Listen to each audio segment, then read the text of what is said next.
The night air over the Cihuatán Valley carries something heavy in it. Not rain, not the usual drift of wood smoke from cooking fires, but something older and more insistent, something that sits at the back of the throat and does not leave. The jungle breathes on all sides of the city. Somewhere below the ridge, a bird calls once and goes quiet. The stone plazas hold the last warmth of the day the way fired clay holds heat, slowly, stubbornly, long after the sun has moved on. If you were standing here tonight, in this valley in what we now call El Salvador, in the final years of the 12th century, you would feel the city around you before you saw it.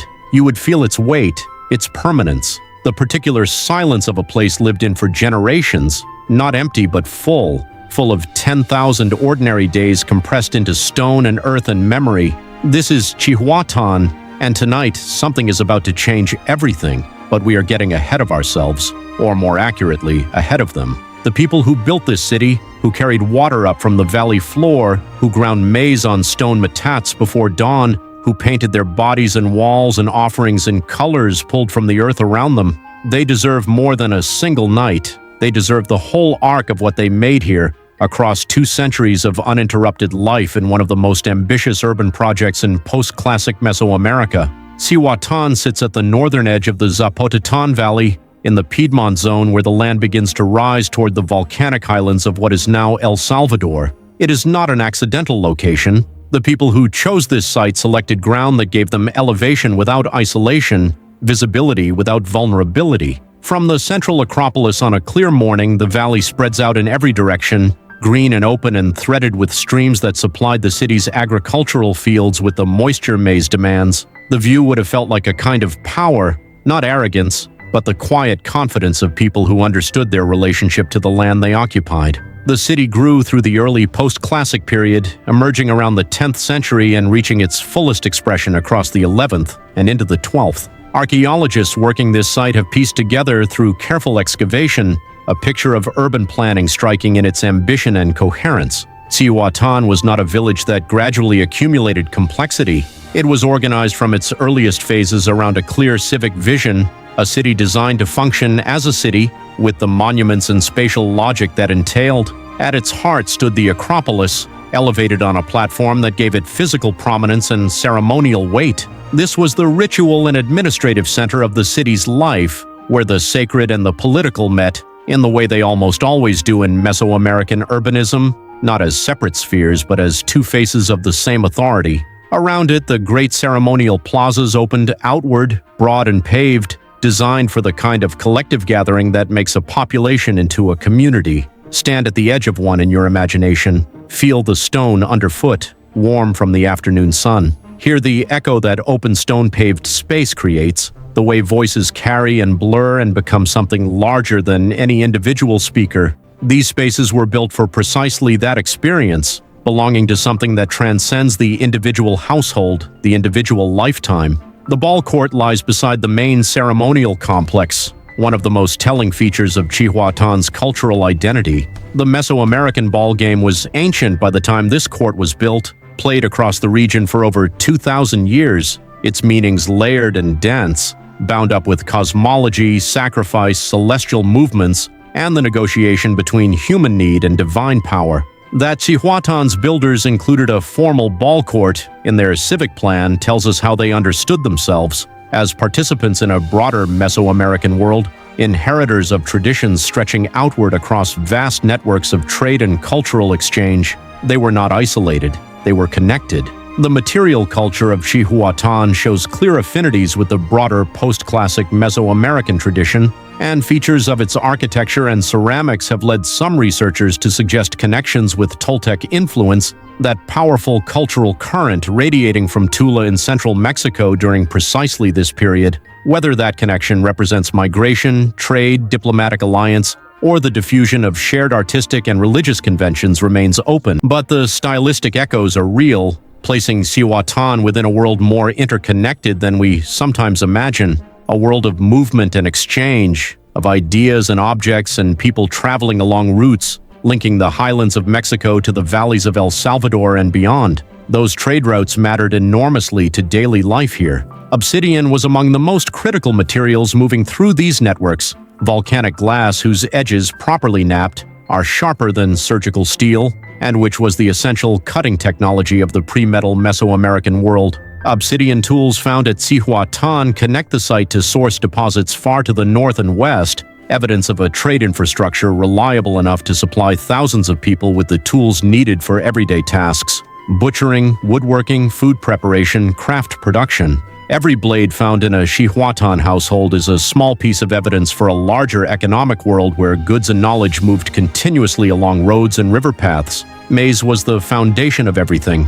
In the agricultural fields surrounding the city, it grew in the deep volcanic soil of the Cihuatán Valley through the long growing season the tropical highland climate provided. The work of growing, harvesting, drying, and processing maize organized the rhythms of the agricultural year, and those rhythms organized much of the ritual calendar, the ceremonial life that pulsed through the plazas and temples in regular cycles of festival, offering, and renewal. The maize was not merely food. It was, in the deepest Mesoamerican understanding, the substance from which humanity had been made. To grow it and eat it was a continuous act of participation in the cosmos. The people of Cihuatán lived within this understanding not as doctrine held at arm's length, but as an orientation woven into daily life. The woman grinding maize at dawn was simply doing what the day required, but the shape of her day was formed by a worldview that saw the human and the sacred as intimately intertwined. The ceremonies in the great plazas, the offerings at the temple platforms, the game played on the ballcourt,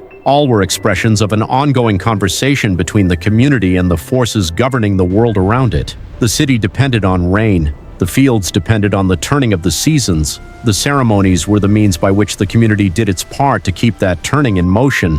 The city was also defended. Archaeologists have noted evidence for defensive walls and earthworks surrounding portions of the site. In a world at peace with itself, you do not build walls. Their presence speaks to a regional political environment in which conflict was a real and planned-for threat. The post-classic period across Mesoamerica was one of considerable political fluidity, old centers declining, new ones rising, competition for resources and trade networks often violent. Cihuatán existed within this dynamic. The walls suggest a community that invested in protection even as it invested in the ceremonial plazas and acropolis that gave the city its spiritual center. And then comes the night that ends it all. Archaeologists excavating at Cihuatán have found something unmistakable in the stratigraphy of the site, a layer of burning.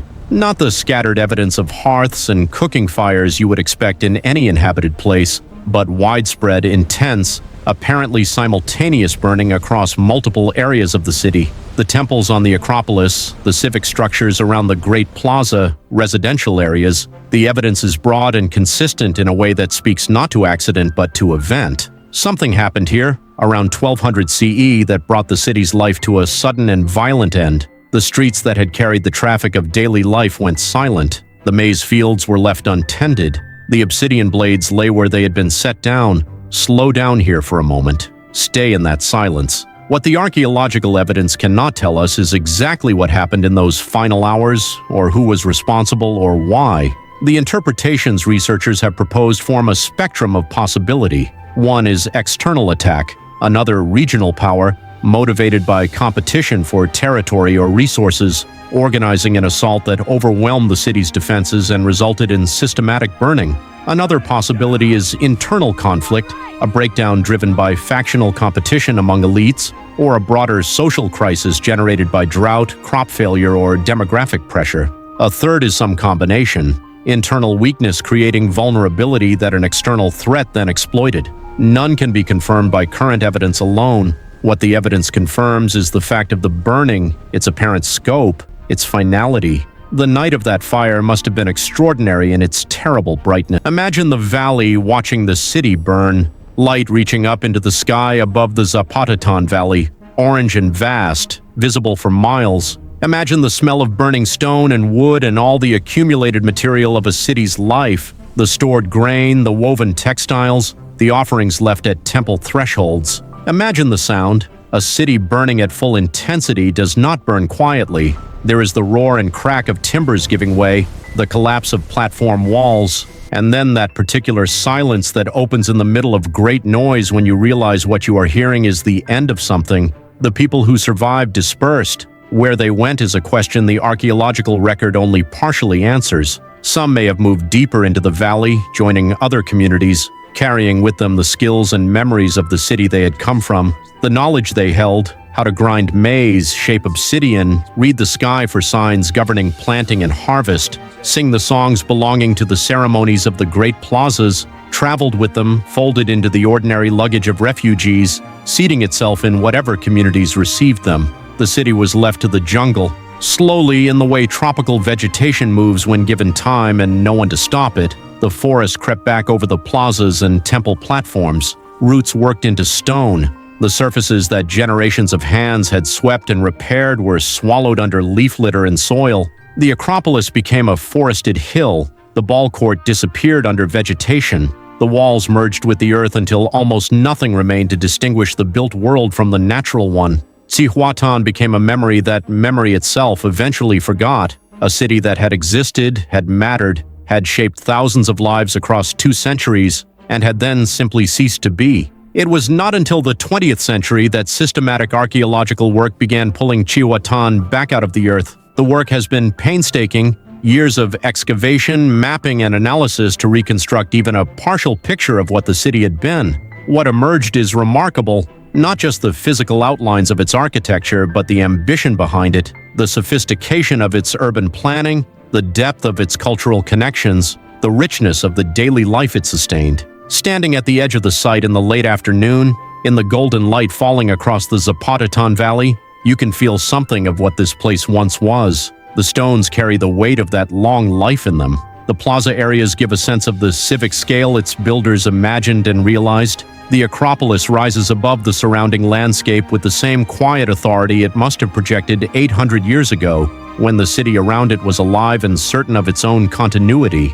That certainty is what stays with you, in the end. Not the burning, not the mystery of those final hours, but the certainty that preceded it. The everyday certainty of a community that built walls and temples and ballcourts and agricultural systems and trade networks and ritual calendars, because it intended to be here for a very long time. The people of Cihuatán were not building toward an ending. They were building toward a future that must have seemed not just possible but inevitable. The city was strong. The fields were productive. The ceremonies were being performed correctly. The world was, as far as they could tell, in proper order. And then the night came that changed everything. We do not know their names. We do not know the names of the architects who designed the acropolis, the priests who maintained the temple fires, the farmers who coaxed maize from the volcanic soil, the merchants who moved obsidian along the trade routes, the ball players who acted out the ancient cosmological drama on the court at the city's heart. History at this scale does not preserve names.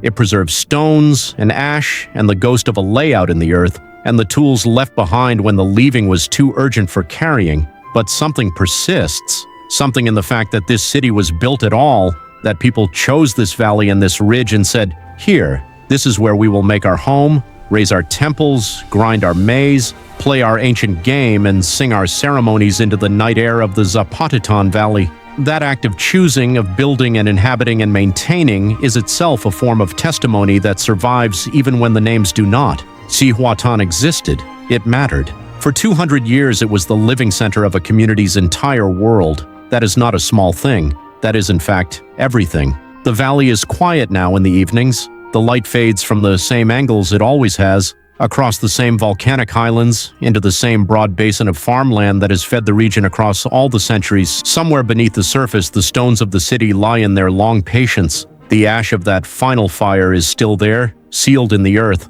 marking the moment when the city stopped. But the valley goes on, holding the light, holding the memory of rain, holding in its broad green silence the echo of every life ever lived within it. Cihuatán burned in the night, and in that burning it became something fire cannot touch, a question the earth keeps asking quietly to anyone willing to stand still long enough to hear it.